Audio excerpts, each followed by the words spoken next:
আমরা জীবনে কিছু কাজ করতে গেলে ভাবি আমার কাজে কি কোনো দাম আছে, আমার এই কাজটা করলে কোনো কি কারোর লাভ হবে, আমারও কি লাভ হবে। কিন্তু অনেক সময় আবার কাজ করতে করতে থেমে যাই লোক হাসছে বলে। আসুন একটা গল্প বলি।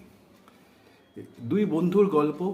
দুজন হচ্ছে সমুদ্র তীরে গেছে, মর্নিং ওয়াক করছে। এরকম 4-5 দিন ধরে এরা মর্নিং ওয়াক করছে।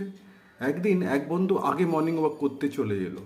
পরের বন্ধু দেখছে সে নদীর তীরে দাঁড়িয়ে একটা করে হচ্ছে কি তুলছে, তুলে আবার এক জায়গায় ফেলছে, একটা করে কি তুলছে আর এক জায়গায় ফেলছে। সে ভাবছে "এ কি, আমার বন্ধু কি পাগল হয়ে গেল"।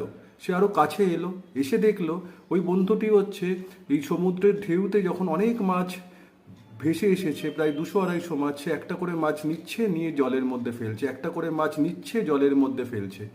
সে বললো "আরে তুমি কি পাগল হয়ে গেছো, তুমি এখানে প্রায় 200-250টা মাছ, তুমি কতগুলো মাছ এরকম নিয়ে নিয়ে জলের মধ্যে ফেলবে"। ওর বন্ধুটা হাসলো, হেসে আবার একটা মাছ নিল, জলের মধ্যে ফেললো, আবার একটা মাছ নিল, জলের মধ্যে ফেললো, আবার একটা মাছ নিল, জলের মধ্যে ফেললো, এবং বলল "বন্ধু, আমি এই মাছটাকে যখন হচ্ছে জলের মধ্যে ফেলছি, ওই মাছটার কিন্তু এসে যাচ্ছে, ও বেঁচে যাচ্ছে, আর আমার মনটাও ভালো হচ্ছে।